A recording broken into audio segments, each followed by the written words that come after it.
Quero ensinar meu filho a dormir de forma autônoma. Por onde começar? Bom, essa é a pergunta que eu mais ouço, tanto das mães clientes que eu atendo, quanto as mães que me acompanham lá no Instagram. Eu quero aqui de forma bem didática e prática te mostrar alguns requisitos principais que a gente precisa estar de olho antes de começar qualquer nova fase na vida do nosso filho, para que quando você chegue ali no meio do processo, você não desista dele, porque você não pensou em algumas coisinhas antes de iniciar. Então, o primeiro item desse checklist que eu sempre falo para as mães é olhar para você primeiro. Mãe, entenda que o processo de sono e tudo que envolve ele, que você vai fazer com o seu filho, você é a peça principal. Então, você sendo a peça principal, você precisa estar bem. Então, nada de começar a educação de sono com o seu filho, você estando na TPM. Eu sei que algumas mulheres não têm TPM tão forte, que é mais regulada e tudo mais, mas no ciclo mensal da mulher, existe uma fase em que a gente fica um pouco mais fragilizada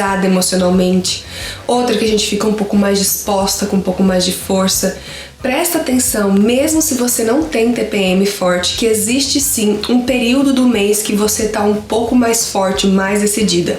É esse período que você deve iniciar um processo de sono com o seu filho. Você não pode estar doente, obviamente, gripada, com qualquer coisa que te tire ali do seu físico normal, do seu estado normal e que te deixa um pouco mais irritada. Deixa passar a gripe, deixa passar qualquer coisa que você tenha pego, para daí sim você iniciar o processo de sono autônomo com o seu bebê. Outra questão também é você estar segura e decidida de qual método você vai usar com a sua criança. Nós temos dois métodos. O primeiro método é a educação de sono, que é o método que eu gosto de trabalhar.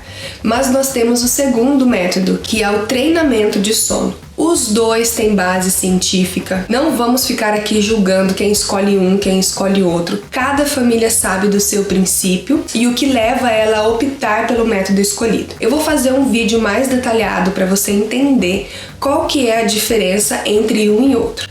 Mas a princípio, você precisa estar segura pelo método que você escolheu. Agora vamos para o bebê. O bebê também precisa estar na melhor fase dele, para que não chegue ali no meio do processo e você perceba que a coisa tá muito difícil e que o comportamento dele tá indo muito ao extremo daquilo que você esperava. Então a primeira coisa é o bebê não estar doente também. Alergia, tosse, gripinha, não importa o que seja, o seu bebê precisa estar 100% fisicamente. Outro fato importante é a questão do salto. Se o seu filho tá ali naquele ápice do salto, o comportamento dele já está totalmente diferente do que o normal, não vai dar de doida e começar o processo de sono autônomo, porque o seu filho não vai se adaptar àquilo. Ele já está assustado por tudo tá mudando na vida dele em questão do salto, a cabecinha dele tá ali tentando processar tudo, e aí você vem e muda a forma que ele dorme, o jeito que ele está acostumado a lidar. Não faça isso, porque o comportamento dele vai refletir de forma muito negativa. Espere um pouco o salto passar. Existe um pico, né, que o salto tem, que é ali a fase pior. Deixa pelo menos esse pico passar. Se você estiver muito desesperada para fazer logo, e se aquela for uma oportunidade que não dá para perder, deixa esse pico passar. Se você tem tempo para poder esperar, então deixa o salto passar por completo e aí você começa o processo de sono autônomo com o seu bebê. Outro fato importante que pode ou não coincidir com o salto é a angústia da separação. O início da angústia da separação, que também tem uma fase bem latente ali, que a mãe não está sabendo lidar, muito menos o bebê. Não me comece um processo de sono autônomo com o seu bebê nessa fase. Se você está percebendo que seu bebê está muito choroso, que você não pode ir ali no banheiro, voltar, que ele já está chorando, que nem o pai consegue consolar aquela criança, preste atenção, porque isso pode ser o início da angústia da separação. Alguns bebês essa fase pode começar a partir dos 6 meses.